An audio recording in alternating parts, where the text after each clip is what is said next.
Hello दोस्तों, I welcome you all to Rahul Sharma education. दोस्तों, हम सेंटर स्टेट रिलेशन के बारे में देख रहे थे।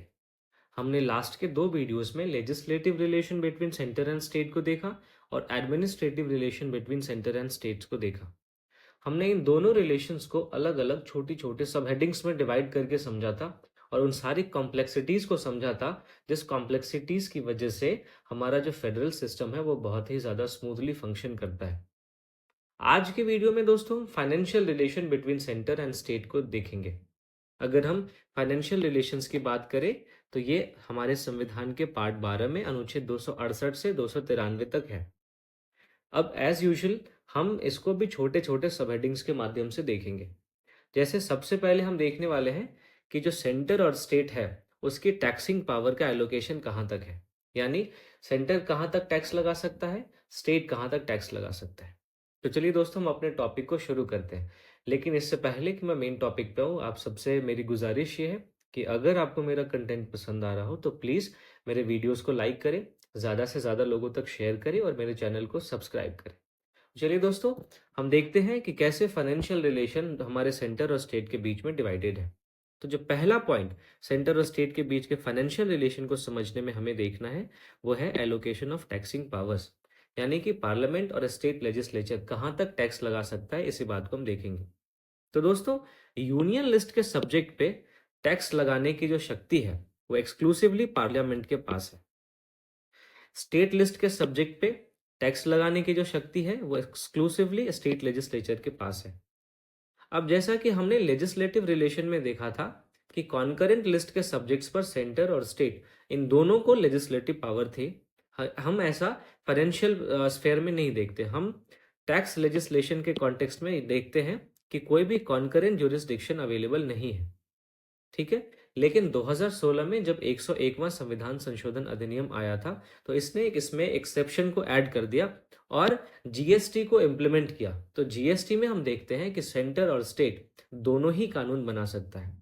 तो पहले क्या था, कॉन्करेंट ज्यूरिसडिक्शन हमारे टैक्स लेजिस्लेशन में अवेलेबल नहीं था, लेकिन 101वें संविधान संशोधन के बाद से जब से जीएसटी आया है तो उसके बाद से कॉन्करेंट जो टैक्स लेजिस्लेशन में कॉन्करेंट ज्यूरिसडिक्शन है वो आ चुका है। क्योंकि जीएसटी पे सेंटर भी कानून बना सकती है और स्टेट भी कानून बना सकती है। फिर अगला पॉइंट हम इसमें देखते हैं कि जो भी रेसिडुअरी पावर ऑफ टैक्सेशन है वो पार्लियामेंट के पास है। दोस्तों, जैसे हमने लेजिस्लेटिव रिलेशन में देखा था कि ऐसे विषय जो ना तो यूनियन लिस्ट में है, ना स्टेट लिस्ट में है, ना कॉन्करेंट लिस्ट में है, उनको रेसिडुअरी सब्जेक्ट्स के रूप में रखा गया था और उन पर जो शक्तियां थी वो सेंटर के पास थी या पार्लियामेंट के पास थी। सेम चीज हम टैक्स के लेजिस्लेशन में भी देखते हैं कि पार्लियामेंट के पास ही अवशिष्ट शक्तियां होती है टैक्सेशन के संदर्भ में। ठीक है। उसके बाद देखते हैं कि इसी रेसिडुअरी पावर पर जो पार्लियामेंट का पावर है उसके तहत पार्लियामेंट ने क्या किया है, गिफ्ट टैक्स, वेल्थ टैक्स और एक्सपेंडिचर टैक्स, इन सारे टैक्सेस को इम्प्लीमेंट किया है।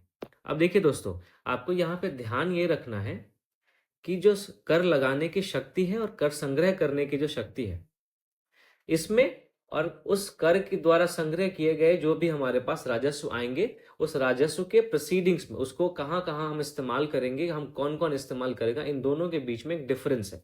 आप एक जैसे इसको मैं एक एग्जांपल से समझाता हूँ। इनकम टैक्स लगाती और संग्रह दोनों केंद्र सरकार करती है, लेकिन जब इनकम टैक्स केंद्र सरकार वसूल लेती है तो उसका जो डिस्ट्रीब्यूशन होता है वो सेंटर और स्टेट इन दोनों के बीच में होता है। तो यहाँ पे हमने क्या देखा कि लगाया भी सेंटर ने, कलेक्ट भी किया सेंटर ने, लेकिन उसका अप्रोप्रिएशन जो हुआ वो सेंटर और स्टेट के बीच में हुआ। तो इन दोनों के बीच का डिस्टिंक्शन जो है वो आपको ध्यान में रखना है। अब दोस्तों, टैक्स लेजिस्लेशन में हम देखते हैं कि जो स्टेट के टैक्सिंग पावर्स हैं उन पे हमारा कॉन्स्टिट्यूशन कुछ रेस्ट्रिक्शंस भी लगाता है। हम ये रिस्ट्रिक्शंस क्या क्या है हम अभी देखते हैं। जैसे स्टेट लेजिस्लेशन किसी भी प्रोफेशंस पे या किसी भी ट्रेड पे 2500 रुपये वार्षिक से ज्यादा का कर नहीं लगा सकता। जैसे मान लीजिए कि कोई एक डॉक्टर है या कोई भी आईटी प्रोफेशनल है, तो उस पे एक professional tax state government impose कर सकती है। आप मान लीजिए कि कोई भी एक सॉफ्टवेयर इंजीनियर जो बेंगलुरु में काम करता है, ठीक है, तो कर्नाटका गवर्नमेंट अगर चाहे तो उस प्रोफेशनल पे एक टैक्स लगा सकती है जिसको हम प्रोफेशनल टैक्स कहते हैं। और ये टैक्स एक साल में 2500 रुपए से ज्यादा का नहीं होगा। यहाँ पे आपको ये समझना है। फिर हम देखते हैं कि जो स्टेट लेजिस्लेचर है वो गुड्स और सर्विसेज के सप्लाई पे टैक्स इम्पोज नहीं कर सकती अगर गुड्स और सर्विसेज का सप्लाई स्टेट के बाहर हो रहा हो या ये जो सप्लाई है वो इंपोर्ट या एक्सपोर्ट के रूप में हो रहा हो। अगर आपको नहीं समझ में आया है आप इसको दोबारा पीछे करके सुने, आपको जरूर समझ में आएगा। हालांकि मैं इसको एक बार फिर से बता देता हूँ। स्टेट लेजिस्लेचर के पास इस बात की शक्ति नहीं है कि वो गुड्स और सर्विसेज पे टैक्स इंपोज कर सके दो स्थितियों में। पहला, अगर गुड्स और सर्विसेज का सप्लाई स्टेट के बाहर हो रहा है, और दूसरा, गुड्स और सर्विसेज का जो सप्लाई है वो इंपोर्ट या एक्सपोर्ट के रूप में हो रहा है। तो इन दोनों ही स्थितियों में स्टेट लेजिस्लेचर गुड्स और सर्विसेज के सप्लाई पे टैक्स इंपोज नहीं कर सकती। फिर तीसरा रिस्ट्रिक्शन हम देखते हैं कि जो स्टेट लेजिस्लेचर है वो इलेक्ट्रिसिटी के कंजम्पशन पे और सेल पे टैक्स तो इंपोर्ट कर सकती है, लेकिन यहाँ पे दो एक्सेप्शंस हैं कि अगर सेंटर इलेक्ट्रिसिटी को कंज्यूम कर रहा हो या इलेक्ट्रिसिटी को सोल्ड कर रहा हो तो ऐसी स्थिति में स्टेट लेजिस्लेचर उसके सेल और कंजम्पशन पे टैक्स इंपोज नहीं कर सकती। फिर दूसरा एक्सेप्शन है कि अगर स्टेट के अंदर में इलेक्ट्रिसिटी का जो कंजम्पशन है वो रेलवे के मेंटेनेंस में, कंस्ट्रक्शन में या ऑपरेशन में यूज हो रहा हो, तो ऐसी स्थिति में भी जो स्टेट गवर्नमेंट है या स्टेट लेजिस्लेचर है वो इलेक्ट्रिसिटी के कंजम्पशन या सेल पे टैक्स इंपोज नहीं कर सकती है। तो ये तीन रेस्ट्रिक्शंस हमारे कॉन्स्टिट्यूशन ने स्टेट के टैक्सिंग पावर पे लगाया है। तो मैं उम्मीद करता हूं आपको ये हेडिंग के सारे पॉइंट्स समझ में आए होंगे। फिर दूसरी हेडिंग हमें देखना है कि टैक्स रेवेन्यूज जो होता है उसका डिस्ट्रीब्यूशन कैसे होता है। अब टैक्स रेवेन्यूज को हमें दो अमेंडमेंट के कॉन्टेक्स्ट में समझना है। एक तो है 80th कॉन्स्टिट्यूशनल अमेंडमेंट, 80वां संविधान संशोधन अधिनियम। इसने क्या किया कि जो 10th फाइनेंस कमीशन था उसके रिकमेंडेशंस को इंप्लीमेंट किया।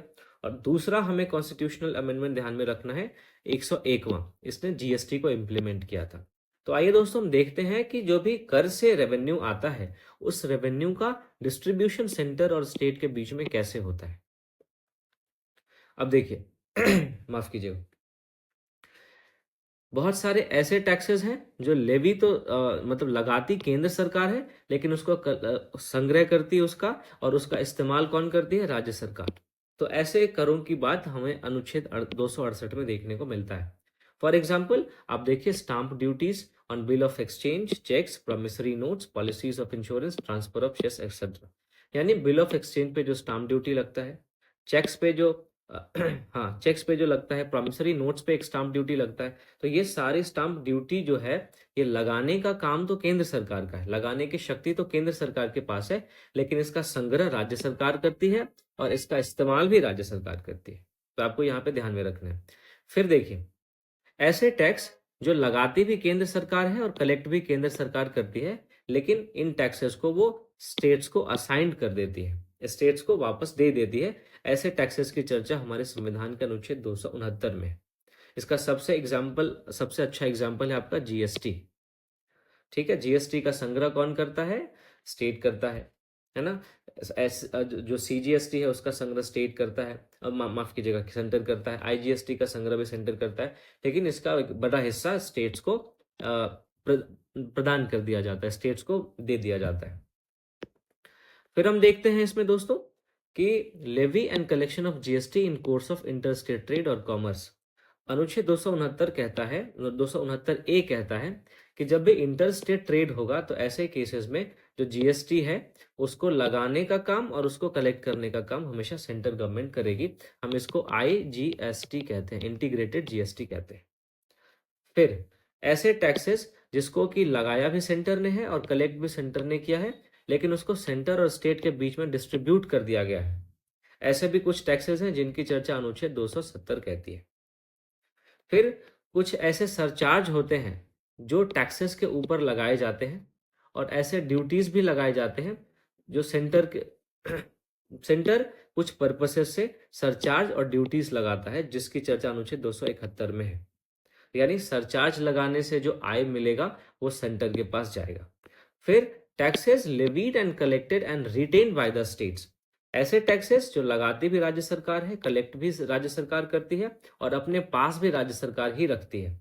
ये टोटल 18 है नंबर में। टोटल ऐसे 18 टैक्सेस हैं जिनको स्टेट गवर्नमेंट लगाती भी है, उनको कलेक्ट भी करती है और उनको अपने पास रखती भी है। अब फॉर एग्जांपल देखिए, जैसे लैंड रेवेन्यू है, एग्रीकल्चरल इनकम पे जो टैक्स होता है वो, फिर मिनरल राइट्स पे जो टैक्स होता है वो, तो ये सारे ऐसे टैक्सेस हैं जिनको लगाती भी राज्य सरकार है, इसका कलेक्शन भी राज्य सरकार करती है और इसको रिटेन भी राज्य सरकार करती है। तो इस तरीके से हमने सेंटर और स्टेट के बीच में टैक्स का डिस्ट्रीब्यूशन देखा, टैक्स से जो रेवेन्यू होता है उसका डिस्ट्रीब्यूशन देखा। दोस्तों, मैं बार बार आपसे गुजारिश कर रहा हूँ कि आप ध्यान से सुने, मेरे वीडियोस को देखने से ज़्यादा आप सुनने पे ध्यान दें। और जहाँ पे भी आपको कन्फ्यूजन हो, आप वीडियो को थोड़ा सा पीछे करके, थोड़ा धीमा करके भी सुने, या फिर अगर आप कंफर्टेबल हैं तो उसी स्पीड से सुने, आपको दोबारा ज़रूर समझ में आएगा। अब तीसरी जो हेडिंग है जिसके तहत हम फाइनेंशियल रिलेशन को देखेंगे, वो है distribution of non tax revenue. अभी हमने देखा कि टैक्स से जो भी रेवेन्यू होता है उसका डिस्ट्रीब्यूशन सेंटर और स्टेट के बीच में कैसे होता है। अब हम देखते हैं कि जो नॉन टैक्स से होने वाले रेवेन्यू है उसका डिस्ट्रीब्यूशन कैसे होता है। जैसे सेंटर के नॉन टैक्स रेवेन्यू के सोर्सेस क्या है? ये पोस्ट और टेलीग्राफ के माध्यम से इनको रेवेन्यू होता है, रेलवे के माध्यम से, बैंकिंग के माध्यम से, ब्रॉडकास्टिंग के माध्यम से, कॉइनेज एंड करेंसी के माध्यम से, और जो भी सेंटर की पब्लिक सेक्टर इंटरप्राइजेस है उनके माध्यम से सेंटर को नॉन टैक्स रेवेन्यू प्राप्त होता है। सेम चीज हम स्टेट में भी देखते हैं। स्टेट को इरिगेशन के माध्यम से, forest, fisheries, state public sector enterprises, इन सब के माध्यम से नॉन टैक्स रेवेन्यू प्राप्त होता है। अगला है grants in aid to the states. देखिए दोस्तों, हमारे संविधान ने अब फेडरल सिस्टम को अच्छे से चलाने के लिए केंद्र पे यह दायित्व सौंपा है कि वो राज्य को जब भी वित्तीय सहायता की जरूरत हो तो उस वित्तीय सहायता को उपलब्ध कराएगी, और केंद्र सरकार को जो भी आय होगी उस आय का एक भाग वो राज्य सरकार को प्रदत्त करेगी, ताकि राज्य सरकार भी अपने सारे कार्यों को अच्छे तरीके से संपादित कर सके। तो हमारे संविधान में दो प्रकार के ग्रांट्स यानी दो प्रकार के अनुदान की चर्चा है। एक है स्टैट्यूटरी यानी विधिक अनुदान, दूसरा है डिस्क्रिशनरी यानी विवेकाधीन अनुदान। स्टैट्यूटरी वर्ड से ही पता चलता है कि ये ऑब्लिगेटरी होता है। तो जो स्टैट्यूटरी ग्रांट होता है यानी विधिक अनुदान होता है, इसकी चर्चा अनुच्छेद 275 में है। ये राज्यों को दिया जाता है सेंटर के द्वारा on the recommendation of finance commission, यानी फाइनेंस कमीशन ने जिस तरीके से कर का बंटवारा करने का बोला, उसी तरीके से सेंटर और राज्य के बीच में, केंद्र और राज्य के बीच में करों का बंटवारा होगा। तो इस बात की चर्चा क्या है? ये अनुच्छेद 275 होता है। तो ये फाइनेंस कमीशन रिकमेंड करता है, तो उस आधार पे सेंटर स्टेट को एक ग्रांट देती है जिसे हम स्टेट्यूटरी ग्रांट कहते हैं। दूसरा ग्रांट होता है डिस्क्रिशनरी ग्रांट, हम इसको विवेकाधीन अनुदान भी कहते हैं। इसकी चर्चा अनुच्छेद 282 में है। अब देखिए, अनुच्छेद 282 सेंटर और स्टेट इन दोनों को ग्रांट्स देने के लिए अनुबंधित करता है। अब इसी अनुबंध के तहत सेंटर भी स्टेट्स को क्या करते हैं? ग्रांट्स देते हैं। अब स्टेट नीचे पंचायतों को, म्यूनिसिपैलिटीज को भी ग्रांट देती है, और इसी शक्ति के तहत सेंटर भी स्टेट्स को ग्रांट देती है। तो ऐसी स्थिति में जो ग्रांट दिया जाएगा ये सेंटर के डिस्क्रिशन पर डिपेंड करता है। अगर सेंटर चाहे तो वो स्टेट को अनुदान दे भी सकती है, और सेंटर ना चाहे तो नहीं भी दे सकती है। सेंटर के लिए अनुच्छेद 282 के तहत अनुदान देना बाध्यकारी नहीं है, ये आपको ध्यान में रखना है। और एक अदर प्रकार का भी ग्रांट होता है जो हमारे लिए इंपॉर्टेंट उतना नहीं है। फिर हम देखते हैं दोस्तों जीएसटी काउंसिल। फाइनेंशियल रिलेशन में एक नया आयाम 101वें संविधान संशोधन के बाद से जुड़ा है, जिसको हम जीएसटी के नाम से जानते हैं। तो जीएसटी काउंसिल की चर्चा अनुच्छेद 279 ए में है। अगर जीएसटी काउंसिल के बनने की बात करें तो प्रेसिडेंट इसको कॉन्स्टिट्यूट करता है, और ये एक जॉइंट फोरम है जहां पर सेंटर और स्टेट ये दोनों ही पार्टिसिपेट करते हैं। अगला है दोस्तों फाइनेंस कमीशन।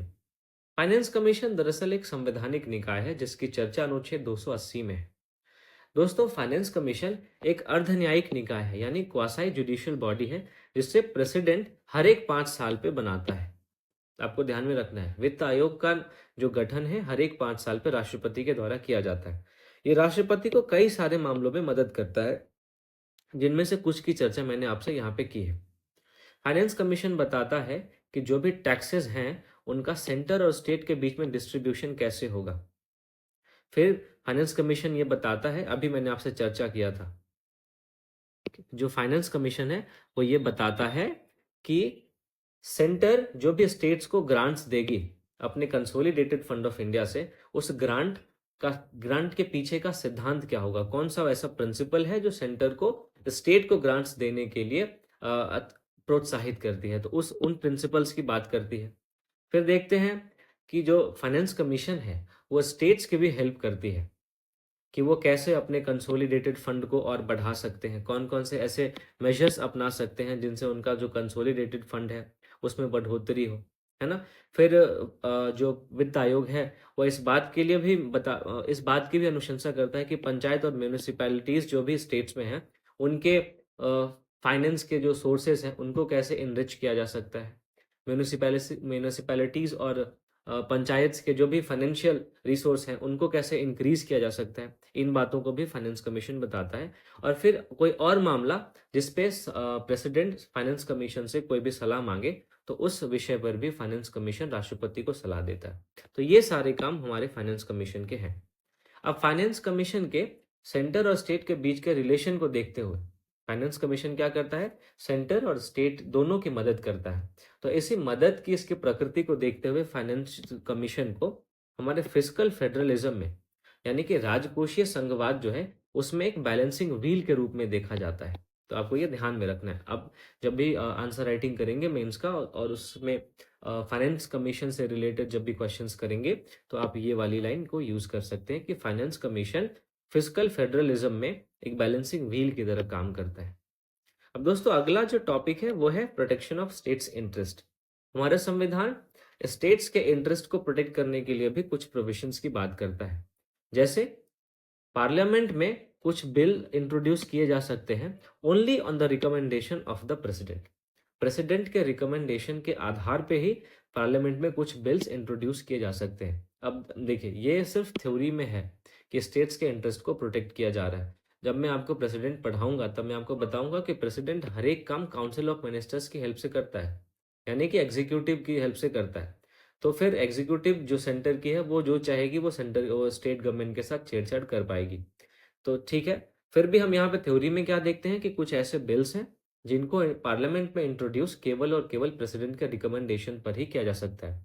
फॉर एग्जाम्पल देखिए, एक ऐसा बिल जो इस प्रिंसिपल को अफेक्ट करता हो जिस प्रिंसिपल के आधार पर दो या दो से ज्यादा राज्यों के बीच में मनी का या पैसे का विभाजन होता हो, पैसे का बंटवारा होता हो केंद्र के द्वारा। अगर ऐसे सिद्धांत से संबंधित कोई भी अधिनियम है, कोई भी बिल है, तो इस बिल को पार्लियामेंट में प्रेसिडेंट के रिकमेंडेशन के बाद ही इंट्रोड्यूस किया जा सकता है। तो ये हमारा था कि स्टेट्स के इंटरेस्ट को प्रोटेक्ट करने के लिए हमारे कॉन्स्टिट्यूशन में ये प्रोविजन दिया हुआ है। अब हम देखते हैं दोस्तों कि सेंटर और स्टेट ये दोनों ही जब भी इनको पैसे की जरूरत होती है तो ये बोरोइंग करते हैं। तो हम देखते हैं कि सेंटर की बोरोइंग के क्या क्या उपकरण हैं और स्टेट्स की बोरोइंग के क्या क्या उपकरण हैं। देखिए, जो सेंटर है वो या तो इंडिया के भीतर या इंडिया के बाहर अपने कंसोलिडेटेड फंड ऑफ इंडिया के सिक्योरिटी के आधार पे बोरो कर सकता है, उस लिमिट के अंदर जिस लिमिट को पार्लियामेंट ने फिक्स कर दिया है। ठीक है, मैं उम्मीद करता हूं आपको समझ में आया होगा। सेम चीज एक स्टेट गवर्नमेंट भी इंडिया के भीतर बोरो कर सकता है अपने consolidated fund of the state के सिक्योरिटी के आधार पर। और ये भी जो बोरोइंग होगा वो उसे लिमिट में होगा जिस लिमिट को state legislature of that state उसने फिक्स कर दिया हो। आपको ध्यान में ये रखना है कि स्टेट गवर्नमेंट बाहर से बोरो नहीं कर सकता है।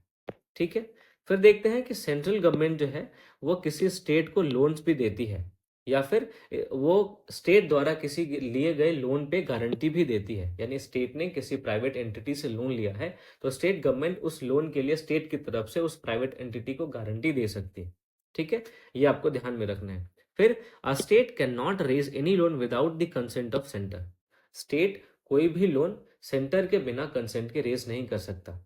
If there is still outstanding any part of a loan made to the state by the center or in respect of which a guarantee has been given by the center। अगर state के किसी loan पे centre ने guarantee दी हो या फिर centre का कोई भी लोन स्टेट के ऊपर बकाया हो तो ऐसी स्थिति में स्टेट कोई भी नया लोन नहीं ले सकता है बिना सेंटर के कंसेंट के। ये आपको ध्यान में रखना है। दोस्तों मैं फिर से कह रहा हूँ ये चीजें कॉम्प्लिकेटेड है, तो इस वजह से मैं चाहता हूँ कि आप इसको ध्यान से सुने। नहीं समझ में आया तो प्लीज इसको थोड़ा सा पीछे करके सुने, आपको सारी चीजें समझ में आएगी। अब हम देखते हैं कि फिर फाइनेंशियल रिलेशन में जो भी इंटर गवर्नमेंटल टैक्स इम्यूनिटीज होती हैं उसका क्या मतलब है। दोस्तों, जो सेंट्रल प्रॉपर्टी होती है उसको उस पे स्टेट कोई भी टैक्स नहीं लगा सकता। जो स्टेट की प्रॉपर्टी होती है उस पे सेंटर कोई भी टैक्स नहीं लगा सकता। हम इसी को इंटर गवर्नमेंटल टैक्स इम्यूनिटी कहते हैं। फिर हम देखते हैं कि इमरजेंसी के सिचुएशन में फाइनेंशियल रिलेशन पे क्या इफेक्ट पड़ता है। दोस्तों देखिए, जब नेशनल इमरजेंसी लगी होती है तो हमारे संविधान ने रेवेन्यू के डिस्ट्रीब्यूशन का जो भी आधार रखा है सेंटर और स्टेट के बीच में, ठीक है। सेंटर और स्टेट के बीच में रेवेन्यू का डिस्ट्रीब्यूशन किस तरीके से होना है ये हमारे कॉन्स्टिट्यूशन ने बताया है, लेकिन नेशनल इमरजेंसी के सिचुएशन में प्रेसिडेंट इस आधार को मॉडिफाई कर सकता है कि अब किस आधार पे सेंटर और स्टेट के बीच में जो भी रेवेन्यूज हैं उनका डिस्ट्रीब्यूशन होगा। लेकिन आपको ध्यान में ये रखना है कि प्रेसिडेंट ने जो भी मॉडिफिकेशन किया है वो उस फाइनेंशियल ईयर के एंड होने तक ही रहेगा जिस फाइनेंशियल ईयर में इमरजेंसी लागू हुआ है।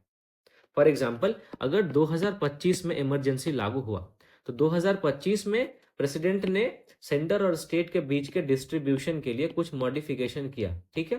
तो ये मॉडिफिकेशन सिर्फ 2025 के फाइनेंशियल ईयर तक लागू रहेगा। जैसे ही 2026 का फाइनेंशियल ईयर आएगा तो ये मॉडिफिकेशन अपने आप समाप्त हो जाएंगे। मैं उम्मीद करता हूँ आपको समझ में आया होगा। अब देखते हैं फाइनेंशियल इमरजेंसी में स्टेट और सेंटर के बीच का जो रेवेन्यू का डिस्ट्रीब्यूशन है वो क्या कैसे होता है।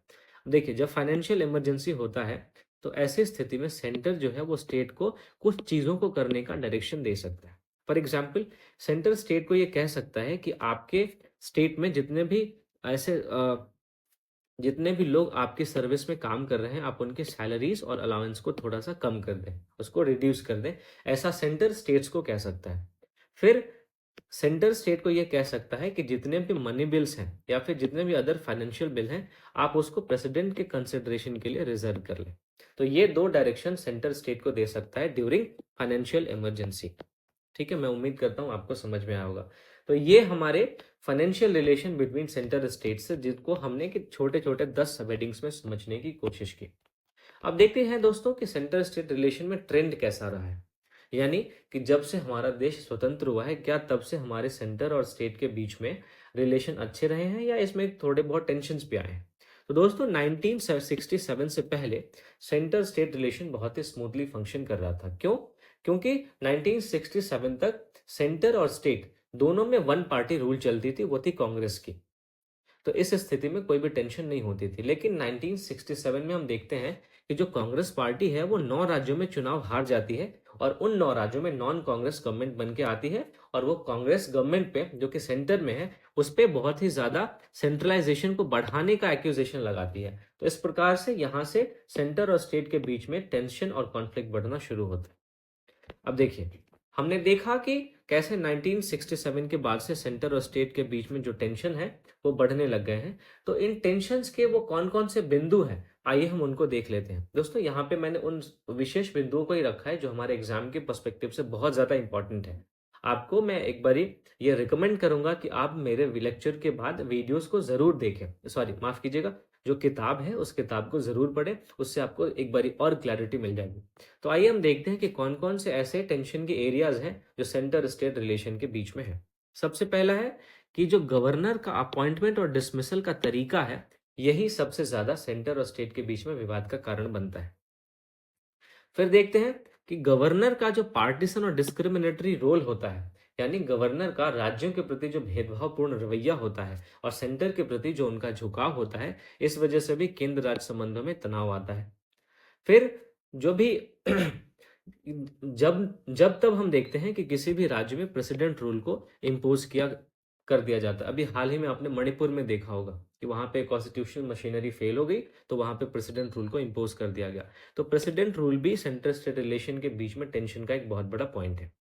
फिर हम देखते हैं कि स्टेट में सेंट्रल फोर्स को डिप्लॉय कर दिया जाता है लॉ एंड ऑर्डर को मेंटेन करने के लिए, और राज्य जो है वो सेंटर के इस कदम का बहुत ही ज्यादा मुखर तरीके से विरोध करते हैं। तो ऐसे ये स्थिति भी सेंटर और स्टेट के बीच में तनाव का कारण बनती है। फिर हम देखते हैं कि स्टेट के कुछ बिल्स को प्रेसिडेंट के कंसिडरेशन के लिए रिजर्व कर लिया जाता है गवर्नर के द्वारा। तो इस आधार पर भी सेंटर और स्टेट के बीच में तनाव उत्पन्न होता है। फिर हम देखते हैं कि नीति आयोग का भी सेंटर स्टेट रिलेशन में तनाव बढ़ाने में एक रोल है, क्योंकि ये स्टेट्स के प्रोजेक्ट्स को अप्रूव करने में भेदभावपूर्ण रवैया अपनाता है, ऐसा आलोचकों का कहना है। फिर हम देखते हैं कि जो ऑल इंडिया सर्विसेज होते हैं उनके मैनेजमेंट के कारण भी सेंटर स्टेट रिलेशन में टेंशन आते हैं। दोस्तों जब मैंने आपको एडमिनिस्ट्रेटिव रिलेशन पढ़ाया था तो वहां पे मैंने आपको बताया था कि जो इमीडिएट कंट्रोल तो ऑल इंडिया सर्विसेज पे राज्य सरकार का होता है, लेकिन अल्टीमेट कंट्रोल केंद्र सरकार का होता है। तो ये जो कंट्रोल कंट्रोल खेलते हैं सेंटर और स्टेट, तो इस कारण से उनके बीच में तनाव उत्पन्न होता है। फिर हम देखते हैं कि वित्त के शेयरिंग में भी, फाइनेंस के शेयरिंग में भी सेंटर और स्टेट के बीच में भेदभाव उत्पन्न होता है। सेंटर अपने मतलब सेंटर में जो पार्टी है, मान लो सेंटर में अभी जैसे बीजेपी है, तो बीजेपी की गवर्नमेंट जहां जहां पे है वैसे वैसे राज्यों में ज्यादा फाइनेंस दिया जाता है, और जहां जहां पे बीजेपी की गवर्नमेंट नहीं है, जहां जहां पे मीन्स जिन राज्यों में बीजेपी की गवर्नमेंट नहीं है, उन राज्यों को फाइनेंस में थोड़ा सा हाशिए पे रखा जाता है। तो इस आधार पे भी सेंटर और स्टेट के बीच में तनाव उत्पन्न होता है। फिर हम देखते हैं कि कभी कभार सेंटर स्टेट लिस्ट के विषयों पर भी कानून बनाने के लिए इंक्रोच कर देता है, तो इस आधार पर भी तनाव बढ़ता है। और फिर हम देखते हैं कि जो सेंट्रल एजेंसीज हैं लाइक सीबीआई है, ईडी है, ये सब भी इन सारी एजेंसीज के जो ऑपरेशन का तरीका है, जो मोडस ऑपरेंडी है, यानी कि उनके जो ऑपरेट करने का तरीका है, वो तरीका भी राज्यों और केंद्र के बीच में तनाव को जन्म देता है। तो ये सारे पॉइंट्स ऐसे थे दोस्तों जिनके कारण सेंटर स्टेट रिलेशन में टेंशन्स आते हैं। अब अगर टेंशन्स आते हैं तो इस टेंशन को रिजॉल्व करने के लिए कदम भी उठाए जाएंगे। तो दोस्तों देखते हैं कौन कौन से डेवलपमेंट्स अभी तक हुए हैं। मैं आपको बता देता हूं कि ये जो जो कमेटी या कमीशन की मैं बात करूंगा, इनके रिकमेंडेशन का जो पार्ट है वो हमारे मेंस का पार्ट है। आपको बस प्रीलिम्स के पॉइंट ऑफ व्यू से ये ध्यान में रखना है कि कौन कौन सी कमेटियां सेंटर स्टेट रिलेशन से रिलेटेड हैं। तो सबसे पहला है एडमिनिस्ट्रेटिव रिफॉर्म कमीशन, जो कि 1966 में बना था, जिसके चेयरमैन मोरारजी देसाई थे। तो इनके इंपॉर्टेंट रिकमेंडेशंस की अगर हम बात करें तो इन्होंने एक इंटर स्टेट काउंसिल की स्थापना की बात की, जो अनुच्छेद 263 के तहत किया जाता। फिर हम देखते हैं इन्होंने कहा कि गवर्नर के रूप में ऐसे व्यक्ति की नियुक्ति हो जिसका जो रवैया है वो भेदभावपूर्ण नहीं हो, और जिसको पब्लिक लाइफ और एडमिनिस्ट्रेशन के कॉन्टेक्स्ट में एक लंबा एक्सपीरियंस हो। फिर इस कमीशन ने कहा कि जो मैक्सिमम एक्सटेंट तक पावर है वो स्टेट को डेलीगेट कर दिया जाए। तो ये सारे रिकमेंडेशन उन्होंने दिए।